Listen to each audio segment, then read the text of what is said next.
प्रारंभ करिए।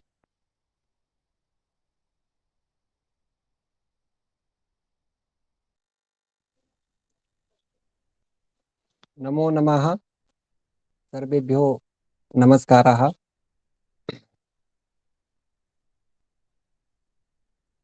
गजाननं भूतगणादिसेवितं कपितजम्बूफलचारुभक्षणम् उमासुतं शोकविनाशकारकं नमामि विघ्नेश्वरपादपङ्कजम्। नमो नमः। ओम। सर्वेभ्यो नमो नमः। आप सबको शुभ संध्या और सबको हार्दिक अभिनंदन, अभिवादन। मैं डॉक्टर सागरिका भट्टाचार्य असम प्रांत से हूँ और यहाँ पर सर्वप्रथम में हमारी जो संस्था है, इस संस्था के बारे में कुछ यहाँ पर परिचय उपस्थापन करना चाहती हूँ। तो सबसे पहले यह बात बताना चाहती हूँ कि सारस्वत निकेतनम जो एक विशेष रूप से संस्कृत का जो उत्थान होना चाहिए, उस उत्थान के लिए और भारतीय संस्कृति, भारतीय परंपरा जो है, इस परंपरा को व्यापृत करने के लिए सारस्वत निकेतनम को संस्थापन किया गया था। और यह सारस्वत निकेतनम 2008 से है और संस्थापक महोदय जी, जो कि हम सबके परम श्रद्धेय गुरु जी है, डॉक्टर विपिन कुमार झा महोदय जी, वे ही यहाँ पर सर्वप्रथम में इस महान उद्देश्य को लेते हुए फलीभूत किया है। और यहाँ पर सर्वप्रथम संस्कृतम.निक.com जो है, इसके माध्यम से विगत 13 वर्ष से ही प्रचलित किया गया है। और इसके साथ यहाँ पर और एक वैशिष्ट्य है कि जो विश्व का सर्वप्रथम अंतरजालीय माध्यम से बना हुआ जो पत्रिका है, जाह्नवी संस्कृत पत्रिका अथवा शोध पुस्तक कह लीजिए, तो इसका प्रारंभ भी इसी संस्था के माध्यम से हुआ है। और इसके साथ साथ 2020 वर्ष में वेबिनार जो है, इसका भी प्रारंभ कर दिया गया था, जिसके माध्यम से बहुत विद्वानों का सानिध्य हमें प्राप्त हुआ है। इसके साथ एक नया प्रकल्प भी विगत 2 वर्षों से जुड़ा हुआ है। संस्कृतांतर विक्षा नामक यह प्रकल्प है और सर्वप्रथम इस प्रकल्प में साक्षात्कार के माध्यम से हम लोग देश विदेशों से जितने सारे विद्वान हैं, संस्कृत के उपासक है, उन उपासकों को जोड़ने का काम किया गया है और उन उपासकों से अपनी अपनी जो प्रतिभाएं हैं और संस्कृत के क्षेत्र में उन सबका जो अवदान रहा है, या कह लीजिए भारतीय परंपरा को विकसित करने के लिए उनके जीवन में जो जो अवदान है, उन अवदानों को हम लोगों ने जाना। और इसी के साथ युवा पीढ़ियों के माध्यम से किस हद तक हम लोगों तक पहुंचा है भारतीय संस्कृति को, हमारी संस्कृत भाषा को पोषण किया गया है, इस बारे में भी हम लोगों को साक्षात्कार के माध्यम से जानकारी मिलती रही। और आज भी हम लोग यहाँ पर उपस्थित है और विशेष रूप से इस संस्कृतांतर विक्षा जो प्रकल्प है, इस प्रकल्प के बारे में और थोड़ा बहुत मैं यहाँ पर प्रस्तुत करना चाहती हूँ।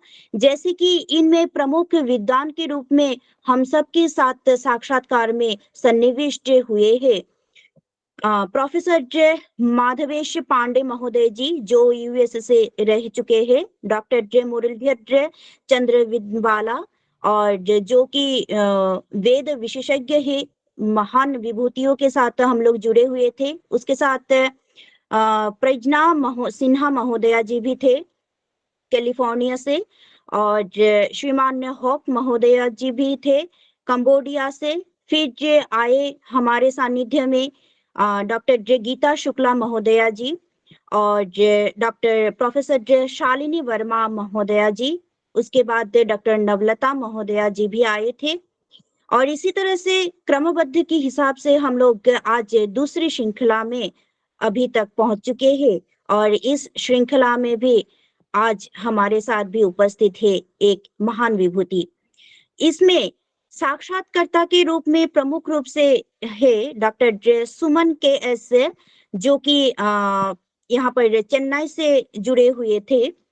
उसके उपरांत डॉक्टर नारायण दत्त महोदय जी डीडी न्यूज से है, और डॉक्टर मीनाक्षी जो इलाहाबाद विश्वविद्यालय से रह चुके हैं, डॉक्टर शैलेश महोदय जी दिल्ली से रह चुके हैं, डॉक्टर सरिता महोदया जी लखनऊ से, डॉक्टर दीपिका महोदया जी लखनऊ से है।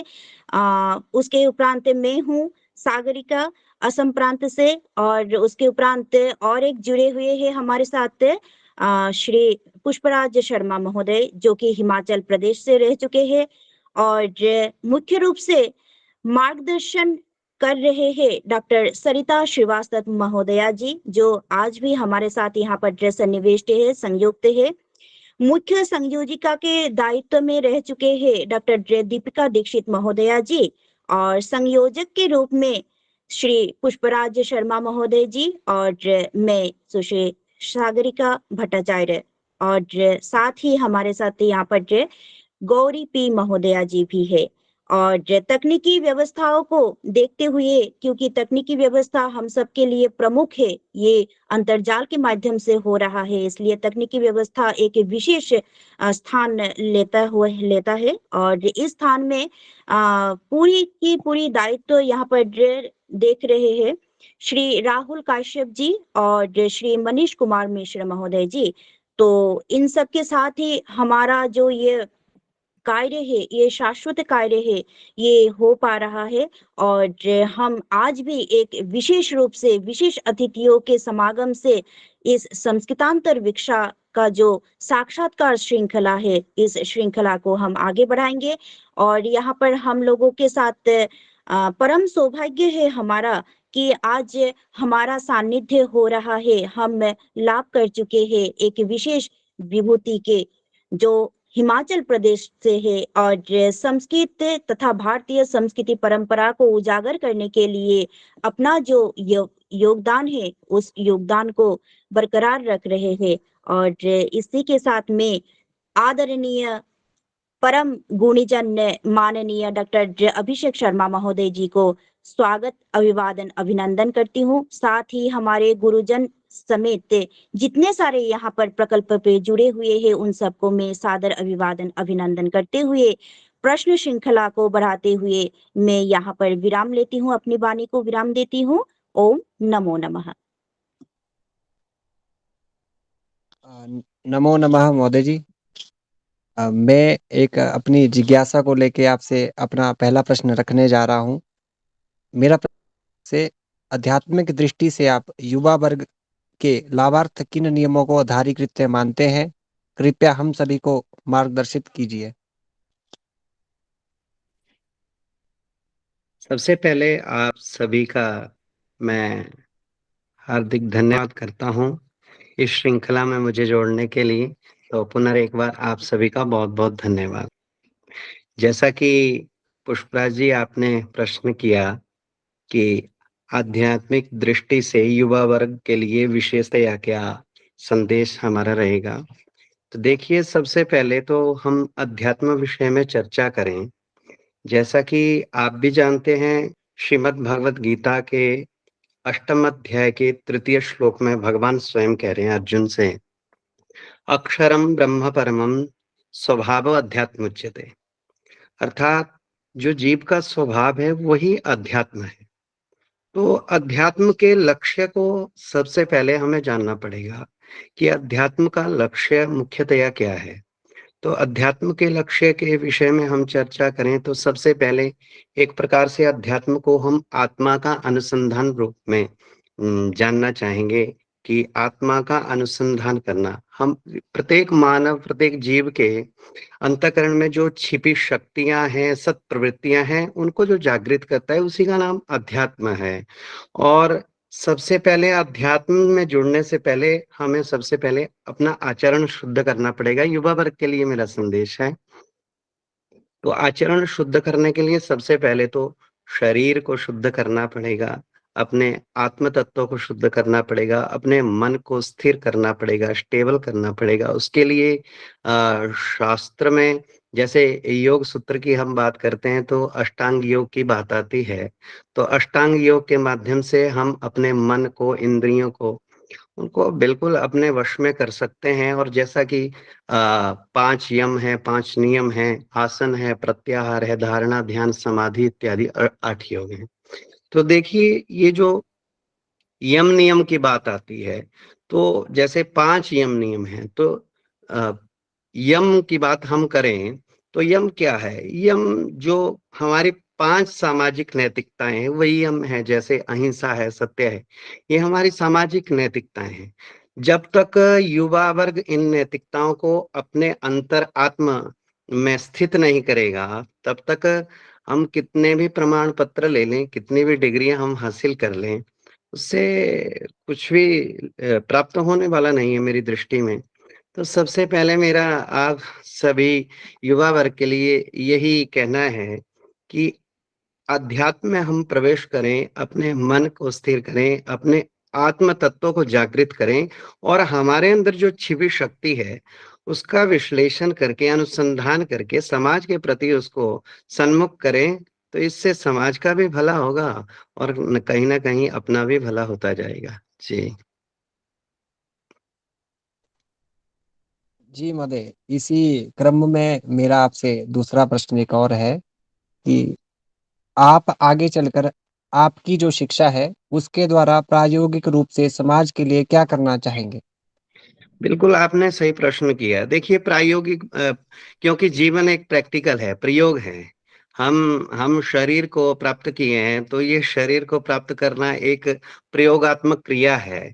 तो हम अपनी लाइफ में, अपने जीवन में क्या प्रयोग कर रहे हैं? क्योंकि देखिए जब तक कोई भी शिक्षा है, उस शिक्षा का हम प्रायोगिक स्तर पर आगे उसका विश्लेषण नहीं करेंगे, उसको आगे नहीं बढ़ाएँगे, तब तक तो ये शिक्षा केवल और केवल हमारे जो प्रमाण पत्र हैं, उस तक सीमित रह जाएगी। तो इसलिए मेरी शिक्षा जैसे ज्योतिष शास्त्र और संस्कृत विषय से संबंधित है, तो ज्योतिष शास्त्र में आप भी पुष्पराज जी जानते हैं कि ज्योतिषम नेत्रम उच्यते, जिसको थर्ड आई हम कह सकते हैं और ज्ञान चक्षु भी उसे कह सकते हैं। तो मेरा मुख्य लक्ष्य जीवन का यही है कि जैसे देखिए आजकल हम वर्तमान में देखते हैं कि हमारा खान-पान, हमारी व्यवस्थाएँ इतनी परिवर्तित हो गई हैं। हाँ, ये किस कारण से हुई हैं, ये हमारा प्रारब्ध भी उसमें जुड़ा रहता है।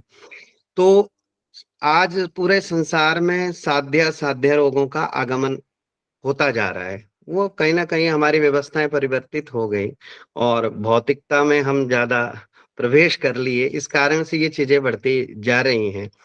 तो ज्योतिष शास्त्र की दृष्टि से जैसे ये असाध्य रोग हैं, हर तीसरे व्यक्ति को डायबिटीज का प्रॉब्लम है या किसी का लीवर फंक्शन फेलियर है, हार्ट ब्लॉकेज है और कैंसर इत्यादि असाध्य रोग, ईएनटी की प्रॉब्लम है, थायराइड की समस्या है, अनेकानेक साध्य असाध्य रोग संसार में फैल रहे हैं।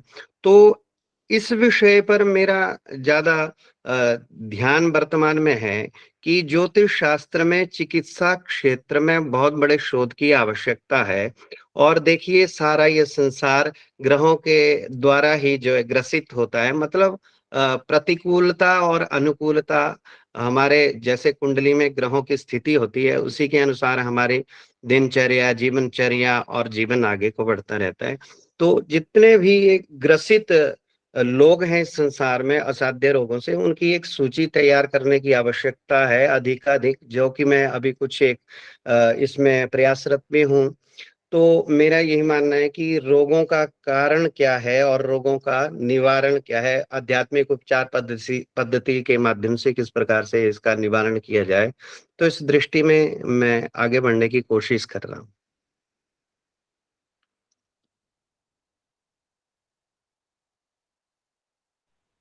जी, महोदय आप तक आवाज़ आ रही? महोदय जी को मेरा सादर प्रणाम। प्रश्न नमस्कार। कि इस श्रृंखला में मेरे भी मन में कुछ प्रश्न बस जिज्ञासा हो रही है।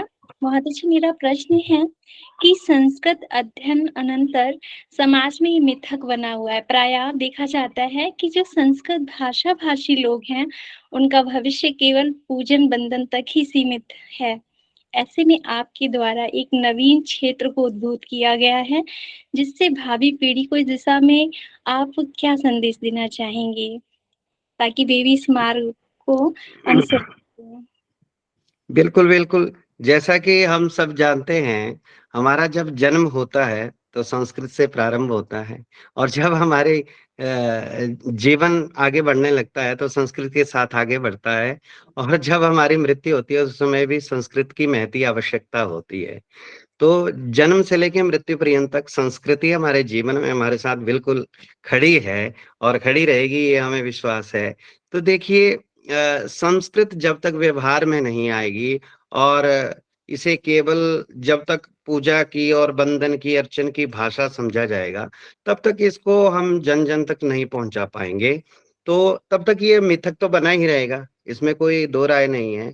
तो सबसे पहले संस्कृत के प्रति लोगों में, युवाओं में, छात्रों में, छात्राओं में और जो हमारे नज़दीकी जो हमारे संबंधी हैं या कोई हमारे संपर्क में, जब तक उनके मन में एक रुचि पैदा नहीं की जाएगी।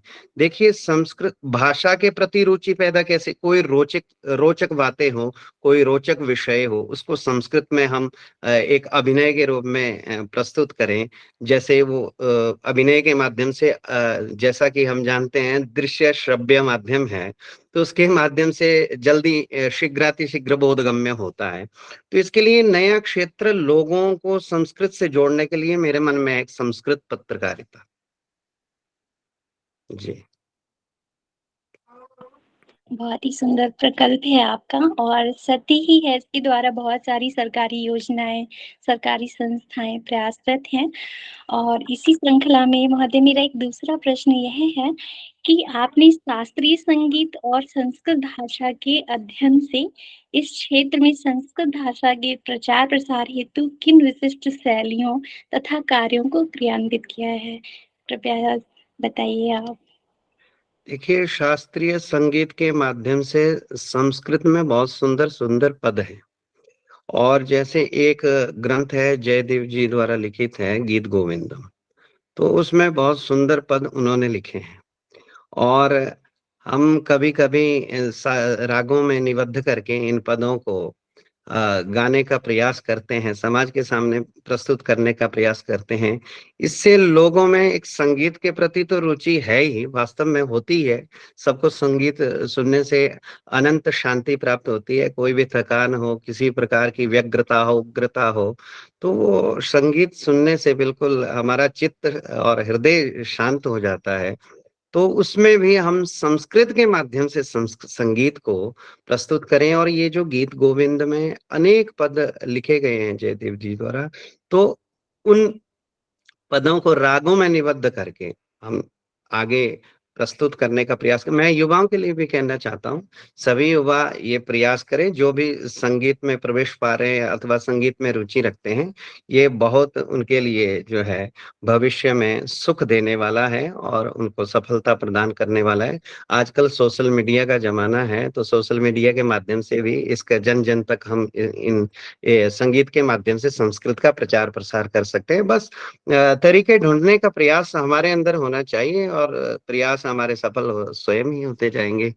तो इसके लिए देखिए, हिम संस्कृत वार्ता का एक प्रकल्प है, जिसमें हिमाचल प्रदेश में ये पिछले 2 साल से ये प्रकल्प चला है और हम बहुत से लोगों की टीम हमारे साथ है। तो उसमें पूरे भारत से अब पहले तो हम हिमाचल से संस्कृत की न्यूज़ चलाते थे, यूट्यूब का चैनल है हिम संस्कृत वार्ता आप भी देख सकते हैं। और उसके साथ ही हिम संस्कृत वार्ता का एक डिजिटल न्यूज़पेपर है, जो डेली पब्लिश होता है, तो उसको भी आप देख सकते हैं। तो ये इसको जितने भी हम लोग कर रहे हैं बिल्कुल निःशुल्क रूप से और जितने भी लोग इसमें जुड़े हैं, केवल आय प्राप्ति के लिए या धन प्राप्ति के लिए इसके साथ नहीं जुड़े हैं, बिल्कुल निःशुल्क और संस्कृत के प्रति अपना भाव समर्पित करते हुए इस प्रकल्प से जुड़े हैं। और आने वाले समय में यह प्रकल्प मुझे विश्वास है, बहुत अच्छे स्तर पर पहुँचने वाला है, क्योंकि कई संस्थाओं के माध्यम से जैसे उत्तर प्रदेश संस्कृत संस्थान है और केंद्रीय विश्वविद्यालय दिल्ली है और दिल्ली संस्कृत अकादमी है, उनके माध्यम से भी हमें पत्राचार के माध्यम से शुभकामना संदेश प्राप्त समय-समय पर होते रहते हैं। तो ये बहुत बड़ा हमारे लिए प्रकल्प है कि संस्कृत के प्रचार के लिए हिम संस्कृत वार्ता के माध्यम से जन-जन तक समाचारों के माध्यम से संस्कृत को हम प्रसारित करें, ये हमारा मुख्यतः लक्ष्य जीवन में है। जी। जी महोदय, और संस्कृत युक्त संगीतमय वाणी से आपने मेरी जिज्ञासा प्रशमन को शमन किया, उसके लिए बहुत-बहुत धन्यवाद महोदय। धन्यवाद जी। प्रणाम महोदय जी। प्रणाम जी। इस श्रृंखला में आपका जो एक भव्य स्वरूप है, जो एक संस्कृतमय जीवन है, उसको देखते हुए मेरे मन में भी प्रश्नों का उद्वेग के हो रहा है। तो इस श्रृंखला में मैं सर्वप्रथम एक बात जानना चाहती हूँ कि जैसा कि हमने जाना कि आप फलित ज्योतिष में शिक्षा लिए हैं, तो क्या आप हमें ये बताएँगे कि फलित ज्योतिष के माध्यम से वर्तमान समय की जो सामाजिक अनैतिकता है, उसको कैसे रोका जा सके? देखिए, ज्योतिष शास्त्र के प्रति समाज में बहुत सी भ्रांतियाँ वर्तमान में प्रचलित हैं और कई लोगों के मन में ज्योतिष के प्रति अंधविश्वास भी है और समाज का एक बहुत बड़ा तबका, बहुत बड़ा वर्ग ज्योतिष पे विश्वास भी रखता है, ऐसी बात भी नहीं है। तो ज्योतिष के बारे में तो हम क्या कहें, प्रत्यक्षम ज्योतिषम शास्त्रम चंद्रार्कौ यत्र साक्षिणौ। तो चंद्रमा और सूर्य जिसके प्रत्यक्षीभूत हैं, वो तो ज्योतिष शास्त्र सबके प्रत्यक्ष रूप में विद्यमान है। तो देखिए, सभी आजकल जितने भी सामाजिक प्राणी हैं, हम मानव हैं, तो सभी के मन में एक जिज्ञासा होती है कि हमारा भविष्य कैसा हो, हमारा आने वाला कल कैसा हो, हमारा आने वाले समय में हमारे साथ क्या बीतने वाला है। सबके मन में ये उत्सुकता और जिज्ञासा स्वतः ही होती है। तो लेकिन आज उस जिज्ञासा को कई समाज में हम कह सकते हैं या कई ज्योतिषी या ज्योतिष विषय में जो प्रवेश पा रहे हैं, उनसे हम ये कहना चाहते हैं कि कई लोग समाज में इस प्रकार से ज्योतिष को प्रस्तुत कर रहे हैं, जिससे ज्योतिष के प्रति समाज में अनेक प्रकार की भ्रामकता और अनेक प्रकार के अंधविश्वास उजागर हो रहे हैं। तो मेरा यही मानना है कि हम ज्योतिष के जो मुख्यतया मूल सिद्धांत हैं, उन सिद्धांतों के माध्यम से हम फलित करें, प्रेडिक्शन करें और समाज के सामने उन सिद्धांतों को प्रस्तुत करें, क्योंकि देखिए, जब तक सिद्धांत, ज्योतिष का सिद्धांत पक्ष सुदृढ़ नहीं है, मुझे नहीं लगता कि फलित सुदृढ़ उस व्यक्ति का हो पाएगा। तिलक लगाकर, धोती पहनकर और पंचांग सामने रखकर केवल ज्योतिष को समाज के सामने प्रस्तुत नहीं किया जा सकता, मेरा मानना ये है। क्योंकि देखिए, ज्योतिष का जब तक आपके पास कैलकुलेशन नहीं है, गणित पक्ष आपका पक्का नहीं है, आप फलित कर रहे हैं, तो आप समाज को कहीं न कहीं भ्रम में डाल रहे हैं, कहीं न कहीं गर्त में डाल रहे हैं। इसलिए इसका कोई मतलब नहीं है। तो ज्योतिष के नाम पर समाज में वैसे ही बहुत सी भ्रांतियाँ हैं, लेकिन हमारा अर्थात हम जितने भी ज्योतिष के छात्र हैं या ज्योतिष पढ़ रहे हैं या ज्योतिष में अध्ययन किया है, शोध किया है, वो समाज के समक्ष ज्योतिष को सही तरीके से प्रस्तुत करें, ये मेरा सबसे निवेदन रहेगा। और इस प्रकार से ये जो आपने अनैतिकता की बात कही, इसको कैसे रोका जा सकता है? जब तक स्वयं ज्योतिषी अपने आप नैतिक जिम्मेदारी निभा के समाज में आगे नहीं बढ़ेगा, तब तक औरों से अपेक्षा क्या की जा सकती है? जी, जी। बहुत-बहुत धन्यवाद महोदय जी। बहुत अच्छी तरह से आपने समस्या का समाधान किया है, शंका का निवारण भी किया है। अभी दूसरा प्रश्न भी मैं रखना चाहूँगी कि महोदय जी, आपने विविध विषयों के संबंधित संगोष्ठियों में पत्र वाचन किए हैं, ये हमने देखा है। अतः हम यह जानना चाहते हैं कि अगर भविष्य में आप स्वयं संगोष्ठियों का आयोजन करेंगे, तो किस विषय को सर्वप्रथम रखना आवश्यक मानेंगे? देखिए, वर्तमान में मैं जो पत्र वाचन की प्रक्रिया देख रहा हूँ, पूरे विश्वविद्यालय में अधिकाधिक संस्थाओं में पत्र वाचन किए जाते हैं। तो केवल औपचारिकता मुझे उसमें ज़्यादा दिखती है और शोध उसमें कम दिखता है, कॉपी पेस्ट ज़्यादा चल रहा है आजकल। और उसमें ऐसा है कि आपने स्टेज पे जाके पत्र पढ़ लिया, प्रमाण पत्र मिल गया, फ़ोटो खींच ली अच्छी-सी और आगे बढ़ गए। ये केवल पत्र वाचन की प्रक्रिया मेरी दृष्टि में नहीं होनी चाहिए। जो आपने पत्र लिखा है, अपने शोध में जो बात कही है, उस शोध को क्रियान्वित भी हम करें।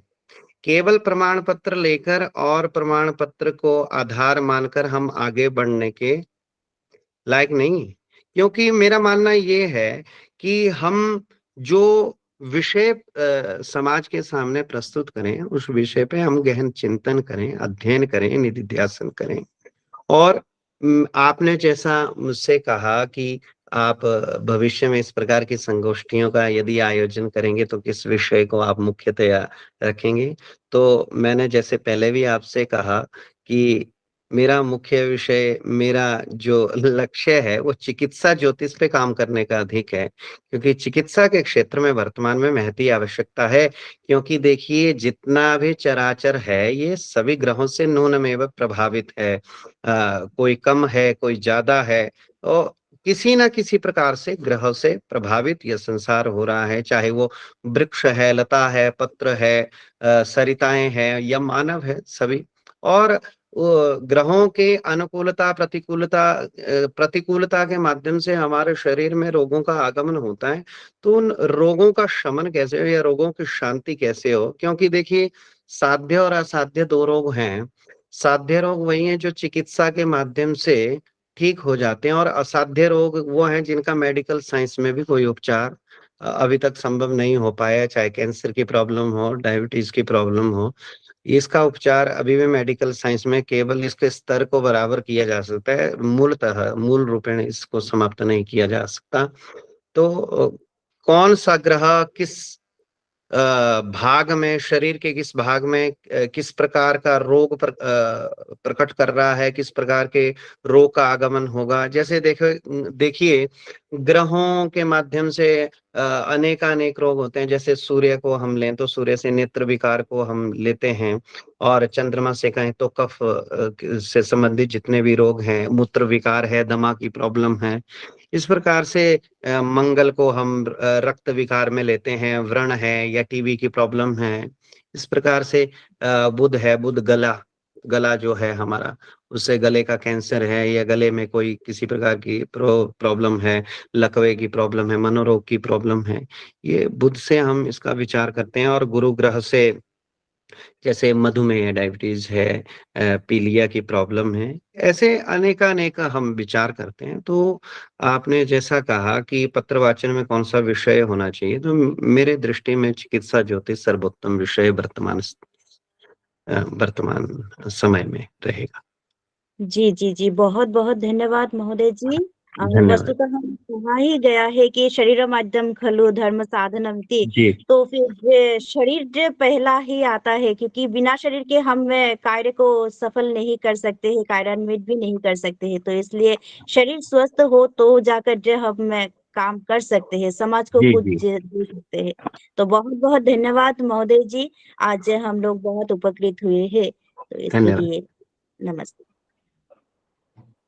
नमो नमः महोदय। आपके इतने सारे प्रश्नों को सुना और मन में और भी जिज्ञासाएं उत्पन्न होने लगी।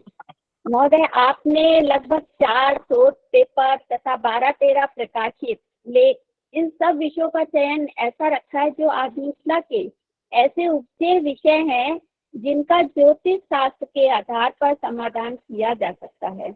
इस संदर्भ में मेरी ये जिज्ञासा उत्पन्न हो रही है कि पुनर्जन्म एवं कर्म सिद्धांत, स्त्री जन्म, शुभ अशुभ विचार, कैंसर आदि असाध्य रोग तथा आईएएस अधिकारी एक दृष्टिकोण विषयों पर आपको लिखने की प्रेरणा कहाँ से प्राप्त हुई और इन पर आपका अपना विशेष दृष्टिकोण क्या है?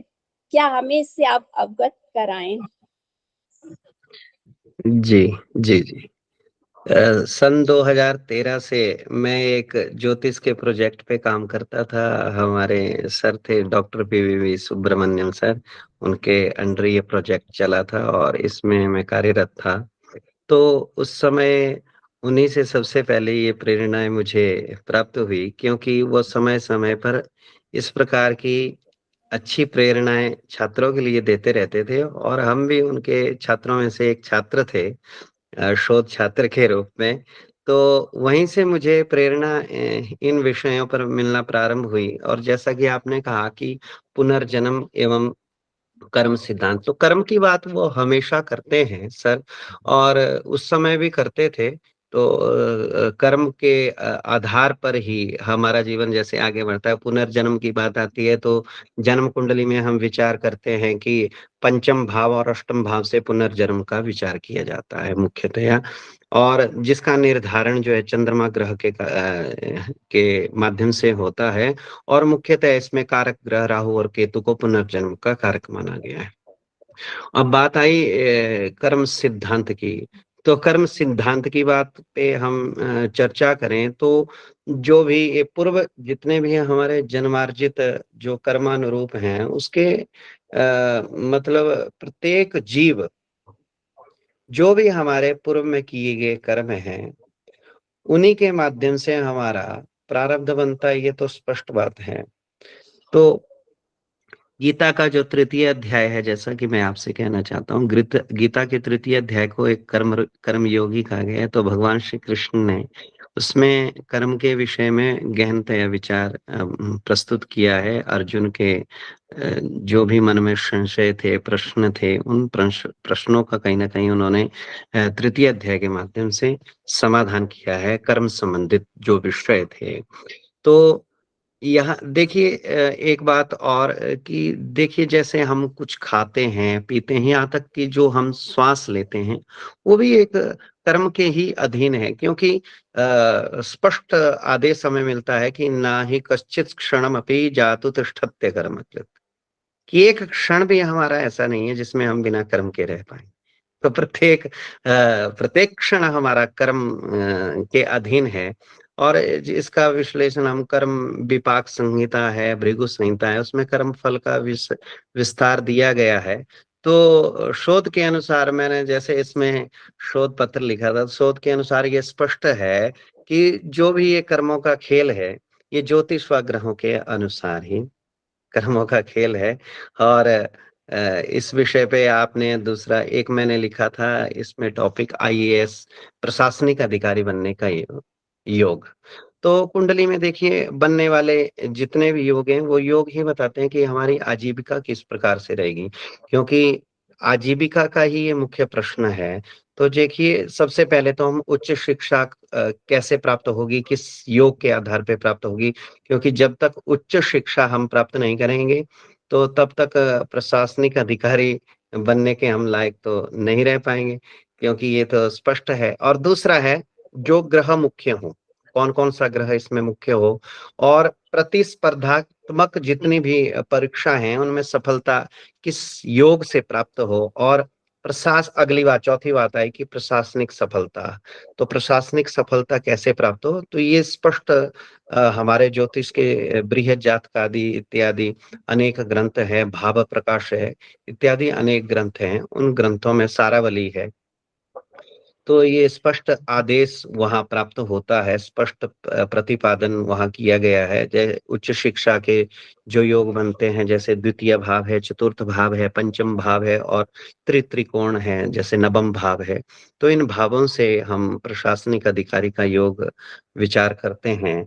और इसमें मुख्य ग्रह है, जैसे बुध है, गुरु है, मंगल है, इससे प्रशासन को हम देखते हैं, क्योंकि बुध सेनापति है। तो इसलिए मंगल सेनापति है। तो मंगल से और बुध से और बृहस्पति से हम प्रशासन को देखते हैं। और प्रतिस्पर्धात्मक जितनी भी ये परीक्षाएं हैं उनमें सफलता के लिए हम पहला भाव और छठा भाव और दसवां भाव और इनके भाव और भावेश दोनों का विचार करते हैं कि आपस में संबंध किस प्रकार से स्थापित हो रहा है। ऐसे ये आईएएस किस बनने के क्या योग हैं, इस विषय पे भी हमने एक शोध पत्र लिखा था। और इसके बाद एक कैंसर इत्यादि असाध्य रोग, जिसके बारे में पूर्व में ही चर्चा विस्तार से हो चुकी है।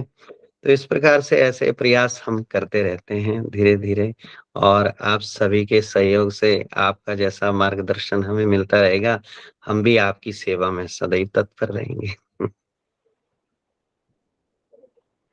महोदय, मेरा द्वितीय प्रश्न आपसे ये है कि आपने नाट्य और संगीत में अपनी विशेष ख्याति प्राप्त कर रखी है, इस क्षेत्र में आपकी रुचि कैसे उत्पन्न हुई और इन सभी नाटकों में आपने किस विशेष भूमिका को निभाया है? और प्रतिमा नाटक में आपने बेस्ट एक्टर का अवार्ड भी प्राप्त किया है और दिल्ली जैसे जगह के एक बड़े प्रेक्षागृह जिनके मेरे अनुभव में है एलटीजी, इन प्रेक्षागृहों में आपने इन भूमिका को निभाया है। तो मुख्य रूप से किस पात्र को आपने कलाकार के रूप में निभाया, यह जानने की बड़ी साहस इच्छा है आपसे। संगीत में मेरी रुचि बाल्यकाल से ही बनी। हमारे पिताजी संगीत गाते थे और उनको सुनकर हमारे मन में संगीत के प्रति रुचि जागृत हुई। फिर हमारे पिताजी ने एक स्वामी जी थे, उनके सानिध्य में हमें भेजा। वहाँ हमने उनके कुछ भी भाव से सेवा की और सेवा का फल उन्होंने हमें प्रदान किया। हमें 45 दिन तक उनके सानिध्य में मैं दिन रात रहा। उन्होंने मुझे शास्त्रीय संगीत के मूलभूत जो सिद्धांत थे और मतलब प्रयोगात्मक रूप से भी उन्होंने मुझे संगीत सिखाया और जो भी थ्योरी थी उसकी, वो भी मुझे विस्तार से उन्होंने समझाई और फिर अभ्यास करते गए, धीरे-धीरे अभ्यास करते गए और फिर पिताजी के साथ हम सत्संग में जाते रहते थे बीच-बीच में और उसके माध्यम से हम भजन एक-एक करके, 2-2 करके सुनाते गए। फिर हम अपने केंद्रीय संस्कृत विश्वविद्यालय में जो पूर्व में राष्ट्रीय संस्कृत संस्थान था, उसमें आए। तो फिर गुरुजनों के माध्यम से हमें मंच मिला और मंच के माध्यम से हम धीरे-धीरे एक बार हम उड़ीसा में भी गए, पुरी में, जगन्नाथपुरी में जगन्नाथ जी की पवित्र भूमि में, वहाँ पे भी हमें अवसर मिला संगीत को प्रस्तुत करने का और संस्कृत में ही हमने उस समय राग हंस ध्वनि में एक पद गाया था, तो उस समय की बातें हैं। तो उसी समय से हमारे मन में संगीत के प्रति बाल्यकाल से ही ऐसा भाव बना और आज जो कुछ भी हम कर रहे हैं, ये केवल और केवल माता-पिता और गुरुजनों का ही आशीर्वाद है। और अगली बात आपने कही कि प्रतिमा नाटक में भूमिका मेरे द्वारा निभाई गई, तो 1 फरवरी 2012 की बात है। उस समय प्रतिमा नाटक हमारे संस्था की ओर से, विश्वविद्यालय की ओर से वहाँ प्रस्तुत किया गया, जिसमें मेरा भरत का मुझे मुख्य रोल मिला था और भरत का रोल मैंने वहाँ प्ले किया था और उसके माध्यम से मुझे वहाँ पुरस्कार भी प्राप्त हुआ और हमारे विश्वविद्यालय को भी पुरस्कार की प्रथम बार उस समय हमारे विश्वविद्यालय को प्रथम बार पुरस्कार मिला था और ये हमारे लिए गौरव के क्षण थे। हमारी आँखों से आँसू आ गए थे जब हम विश्वविद्यालय में पहुँचे कि गर्ली परिसर को इस बार जो है नाटक में पुरस्कार मिला, तो बड़ी प्रसन्नता हुई और बड़ा धूमधाम के साथ हमारा स्वागत हुआ, जैसे मंत्रियों का और प्रधानमंत्री का स्वागत होता है, फूलों की माला लेके हमारे छात्र गुरुजन गेट के पास खड़े थे। मुझे याद है वो ये उस समय फरवरी 2012 की बातें हैं। तो इस प्रकार से हमारा वो समय छात्र जीवन का था और उनको याद करते हुए हमें बड़ा सुख अनुभव होता है। जी। बहुत बहुत धन्यवाद महोदय, आपने बहुत सरल और सहज ढंग से हमारे प्रश्नों की जिज्ञासा का समाधान किया है। जी, बहुत-बहुत धन्यवाद। आज सच में हम लोग जो आपका सानिध्य हम लोगों ने प्राप्त किया और साथ ही इतना जो परम वैभवपूर्ण है, ये जैसे कि हम लोग मानते हैं भारतीय संस्कृति, भारतीय परंपरा, साथ ही भारतीय जो ज्ञान विज्ञान है, उसकी तुलना तो विश्व के कहीं और ज्ञान विज्ञानों से नहीं की जा सकती है। मूलतः भारत ही स्रोत है और इसी स्रोत को आगे बढ़ाते हुए धारा प्रवाह जो एक ज्ञान गंगा है, उस ज्ञान गंगा को प्रवाहमान करते हुए आपने जो योगदान अभी तक दिए हैं, वो अत्यंत सराहनीय है, प्रशंसनीय है और अभिवंदनीय है। तो क्या बताऊँ, आज तो निःशब्द हो चुकी हूँ मैं कि धन्यवाद जो देना है वो आपको तो हम दे ही देंगे, परंतु ये बहुत कम है। ये जो वाणी हम लोग बोलते हैं, उस वाणी को मैं बहुत कम ही मानते हैं क्योंकि धन्यवाद का पात्र के साथ-साथ एक हम लोगों को जो शिक्षा मिली है कि आज सर्वप्रथम तो मैं ये कहना चाहूँगी कि आपने जिस अच्छी तरह से, अच्छी विधा से हम लोगों को समझाया कि ज्योतिष क्या है। दूसरी बात ये है कि ज्योतिष के माध्यम से हम लोग क्या-क्या कर सकते हैं। हालाँकि अभी भी कुछ अज्ञानतावश ऐसे भी संसार में, समाज में लोग हैं, जिनको पता नहीं कि ज्योतिष के माध्यम से भी हम लोग विज्ञान की ओर आगे बढ़ सकते हैं। ज्योतिष के माध्यम से हम लोग चिकित्सा शास्त्र को भी और भी अच्छी तरह से समझ सकते हैं। परंतु इस जो रहस्यात्मक बात है, हम रहस्यात्मक ही बोलना चाहेंगे क्योंकि लोगों तक, जन-जन तक पहुँचाने की बात जो आपने बीड़ा उठाया है, इस ज़िम्मेदारी को आगे बढ़ाते हुए आप और भी आगे बढ़े और आज हम सबके साथ अपना जो अमूल्य समय है, इस समय को आपने व्यतीत किया, इसके लिए हृदय तल से हम सब की ओर से पूरी जो ये गण है, इस गण की ओर से हम धन्यवाद ज्ञापन करना चाहते हैं आपको। आपका सानिध्य आगे भी चलकर प्राप्त होता रहे, इसी कामना के साथ ही आपको शुभाभिनंदन भी ज्ञापन करते हैं।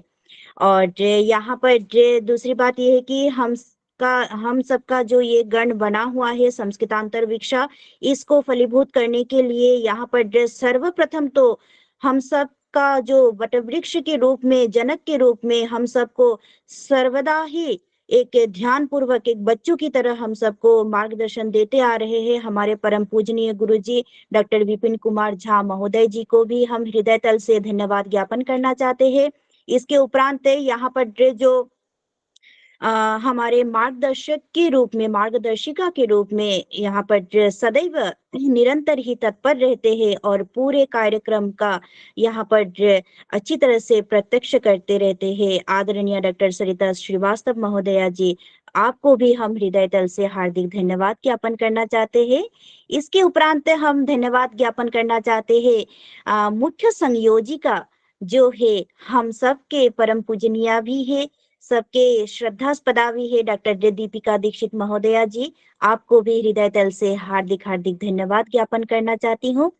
तत्पर जो है संयोजक के रूप में मेरे सहायक के रूप में भी यहाँ पर उपस्थित है माननीय श्री पुष्पराज शर्मा महोदय जी, आपको भी हृदय तल से अभिवादन करते हुए मैं धन्यवाद ज्ञापन करना चाहती हूँ। और साथ ही मैं धन्यवाद ज्ञापन करना चाहती हूँ संयोजक के रूप में भी यहाँ पर उपस्थित होते हैं और मार्गदर्शन भी करते रहते हैं आदरणीय गौरी पी महोदया जी को भी हार्दिक हार्दिक धन्यवाद। साथ ही मैं विशेष रूप से धन्यवाद ज्ञापन करना चाहूंगी तकनीकी संयोजन में जो निरंतर जो हम सबके साथ बने रहते हैं आदरणीय श्री राहुल कश्यप महोदय जी और श्री मनीष कुमार मिश्र महोदय जी, आप दोनों को भी मैं हृदय तल से हार्दिक धन्यवाद ज्ञापन करना चाहती हूँ। संपूर्ण रूप से संपूर्ण कार्य को देखभाल करते हुए यहाँ पर जितने सारे उपस्थित है, जो प्रत्यक्ष रूप से या परोक्ष रूप से यहाँ पर उपस्थित है, आप सभी को हृदय तल से हार्दिक हार्दिक धन्यवाद। और इसी के साथ आगे भी हम और भी कार्यक्रम को रखते हुए और भी ज्ञान बटोरेंगे हम। इसके साथ आज समाप्त करते हैं और शांति पाठ के साथ ही हम पुनः विश्व कल्याण के लिए प्रार्थना करते हैं। ओ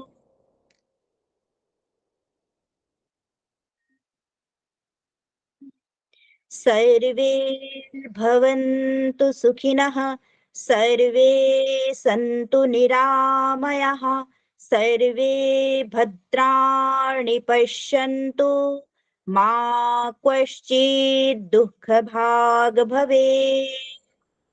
ॐ